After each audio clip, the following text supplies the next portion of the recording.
only one of 3 bills championed by animals' rights groups emerged from the California legislature this year, a session where the COVID-19 pandemic hung over Sacramento like a wet blanket.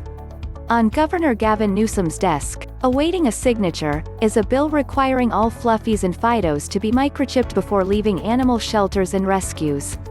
"Honestly, we're long overdue for this bill to be law," said Judy Mancuso, founder, CEO and president of Social Compassion in Legislation, which pushed this and a long list of animal welfare bills in Sacramento. "With all of the disastrous stuff that's happened in 2020, this should be one good thing coming out of it." SB 573 by Senator Ling Chong, R. Diamond Bar, would require microchipping for all dogs and cats, whether the animals are getting new homes or being reunited with their owners. It has not been an easy road. An earlier version was vetoed by Governor Jerry Brown in 2011. Under current law, local agencies and shelters can, and should, require animals to be microchipped before being released. There is no need for state law to mandate the procedure, which would then require the state to pay for it, Brown said then in his veto message. Newsom vetoed a similar bill by Chong last year, saying, "I am supportive of the important objective of this legislation to reunite more pets with their families and thereby decrease the number of euthanized animals in California."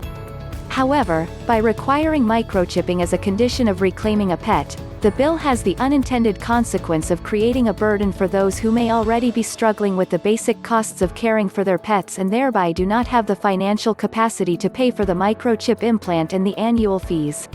The bill on Newsom's desk now addresses that concern by adding an economic hardship exemption, though owners would be steered to rescue groups that can help with the bills, as well as low-cost services. Mancuso's group had a dozen bills working their way through the legislature BC, before COVID, but had to whittle that down as the pandemic took center stage. The 12 bills were reduced to just 3, the Chong microchip bill, a trophy hunting ban that would have prohibited Californians from possessing taxidermy souvenirs of majestic African wildlife, by Senator Henry Stern, D. Canoga Park, and a redo on the animal blood bank bill that Newsom vetoed last year because it didn't go far enough, by Senator Scott Wilk, R. Santa Clarita. The blood bank bill would have done exactly what Newsom asked for: phase out closed colony blood banks like Garden Grove's Hemopet, where dogs are kept in cages for months and years to harvest their blood for sale, while also legalizing a more humane, volunteer animal blood donation system.